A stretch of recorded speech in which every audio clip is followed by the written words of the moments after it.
This is the first in a series of videos used to demonstrate a relatively new software application, our material model calibration app in the 3D Experience platform.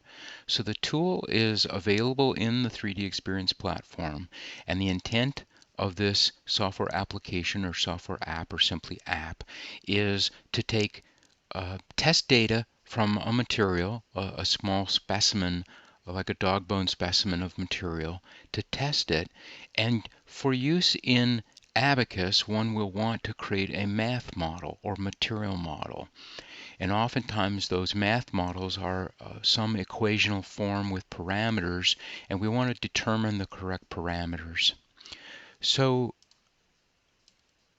we've opened the 3D Experience platform, and I'm just going to show you that the release that I'm using here to do this demonstration is the 3D Experience platform release R2021X Hotfix 2.2. This is the current customer cloud, or we also say the customer cloud in production. And by current, I should tell you that I'm recording this video on October 1st of 2020. So this is the current software that a customer using the cloud would have available to them. So we would go to the V plus R quadrant. All the software apps for Simulia are in this quadrant. And I have a whole series of software applications available to me, and I've moved just a few of them into my favorites.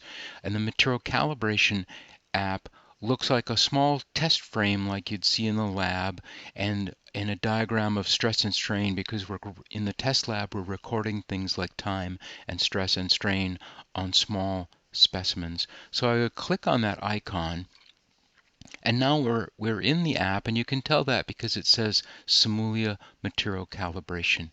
And again, the major focus of the app for all users of the app is the idea that you're going to import some test data, and you're going to select a material model of interest, and then you're going to calibrate that material model, and you're going to calibrate that material model with or using some optimization framework.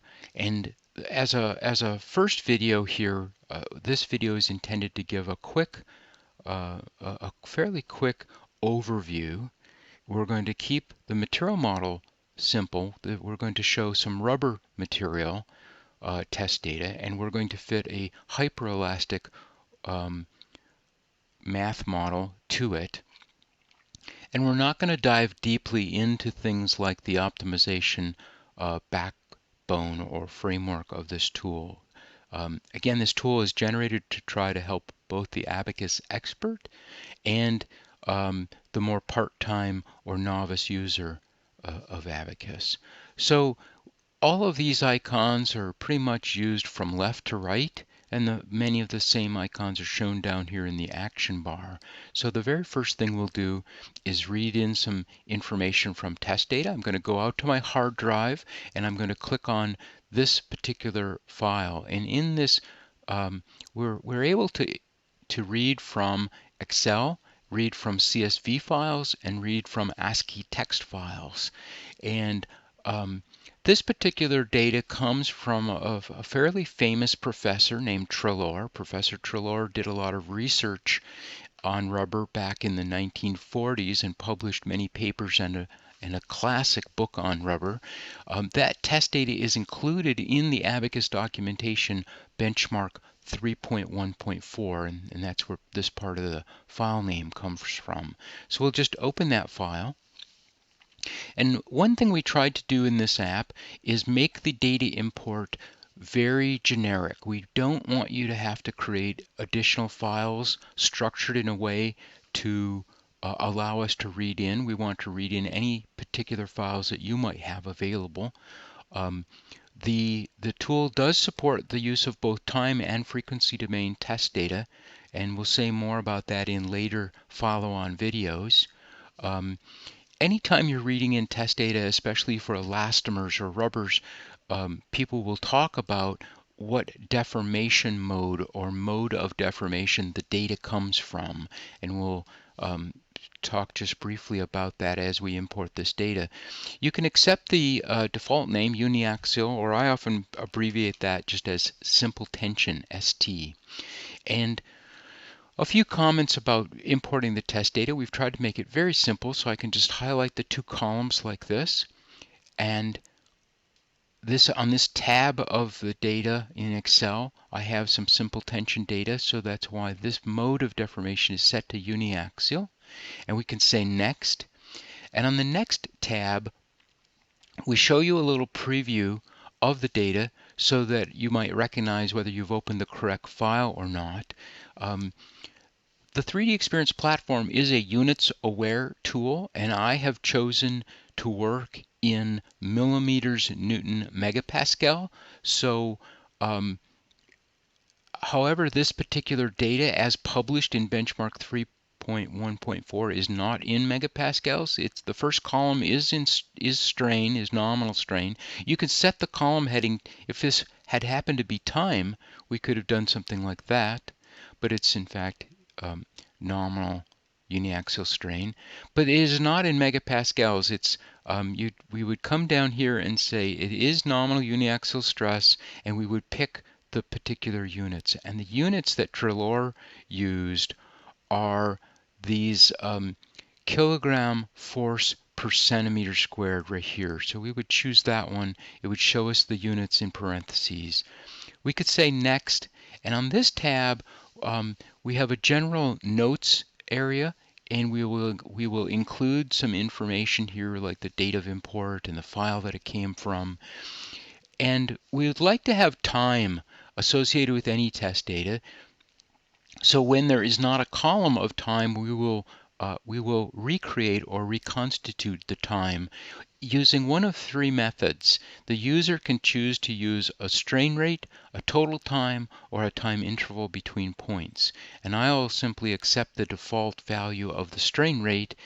And at this point, if I click Finish, what that means is go ahead and import the selected test data and close out my Excel file. Import, on the other hand, means go ahead and import the selected test data, but keep the Excel file open for further use. So I'm going to say import. We automatically create a plot with the data in it, and you'll notice that I'm plotting it in megapascals, so the tool has already converted it for my use. We're going to go back to the Excel file, move to the tab called EB, highlight that data, choose the biaxial or equal biaxial deformation mode, and I'm just going to call this EB for equal biaxial, or I could call it BT for biaxial tension. Those are just my choices. And if we say next, and these things are remembered, these column headings are remembered, and that's really nice because if you're doing a lot of work with the same type of test data, it'll save a lot of clicks. And at this point, the things on the next page are remembered as well, so we can just say import. And it throws that data on the same graph, and we can go back to our Excel tool here. We can tell it that the next piece of data is planar. The mode of deformation is planar. We'll select these two columns, make even a simpler name for planar tension, and say finish.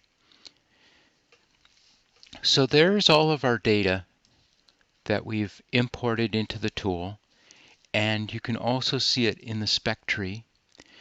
There is, by now, with this particular release, quite a few handy test data cleanup tools that one could do, and one can get at those tools by either double-clicking here in the spec tree or double left-clicking down here under the test data sets, and we could pull up a set of tools that we could use to decimate the test data, to perform some zero shifting, and to smooth the test data. We could also do things like simply remove test points. But this data is pretty clean, and I'm not going to focus on that in this video. So the next kind of action that one would think about is selecting the material model, and I'm going to select it like this. The the history of this tool is when it was first released in the fall of 2018, we had only something called the analytical mode, and only these material models supported. And we have since 2018 added what we call the numerical mode, and you'd get to the numerical mode of calibration by clicking on this icon, which is also the same as this icon. And if I change to numerical mode, which shows a few bars here, the number of material models is greatly increased, and we would use ABAQUS standard. We would call ABAQUS standard to get the stress response for these material models. So if your material model of choice exists within the analytical mode, and it does for this simple hyperelastic example, you should use the analytical mode because it's really fast. It's almost instantaneous. So we'll select that we're going to use hyperelasticity here and say, and we can put our own title here, and we could just say this is, we're using Trelor. We can name it anything we want. Say OK, and then all of the hyperelastic energy potentials that are available in ABAQUS are available in this calibration tool. And it defaults to Neo-Hookean just because that's the simplest form. And I can always, so the solid lines are the math model responses, and the dotted lines are test data. And you can see that our default value of 0.5 for the C10 Neo-Hookean parameter makes for a fairly good fit in the first couple of data points, but then too stiff through the rest of the range. So now this icon, we've used the import test data, we've used the select your material model, and now we're simply going to execute a calibration. And when we execute the calibration, like I said, it's almost instantaneous. This is the history of the error norm, and that's getting a little bit optimization speak, if you will. The elapsed calibration time to 3 decimal places was 0, so it took relatively little time. And this is pretty much the best that one can do to capture this test data with a very simple Neo-Hookean material model. The next thing I might do is just progress to something like a Yo model. Again, this isn't a training class, this or a training video. We do offer several classes specifically to understanding elastomers and their quasi-static and their viscoelastic behavior. So if you're interested in learning more about that, you could sign up for those kinds of classes. And again, so this is a Yo model, and we could just say calibrate. That calibrates the Yo model. The Yo model can capture what is often called the upturn in the data, but we're working at very large strains. So these are at 300, 400, 500, 600% strain. Another common material model, especially when one has done all the testing and has all these modes of deformation, another great material model that many people would turn to is an N=3 Ogden model. So there are 3 pairs of mu's and alphas, 6 total material model parameters, and we could just say calibrate, and we get a very good fit.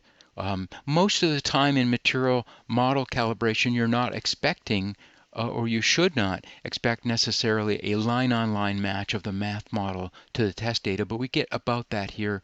And we can see how good the fit is in looking at the R-squared. We're using an R-squared error norm. I'm just about done with this video. The last thing I would do is say that the intent in this video was not really to get into anything regarding the optimization controls, but I would just bring that dialog box up and to quickly show you that dialog box, and we'll refer more to some of this in future videos. Thank you.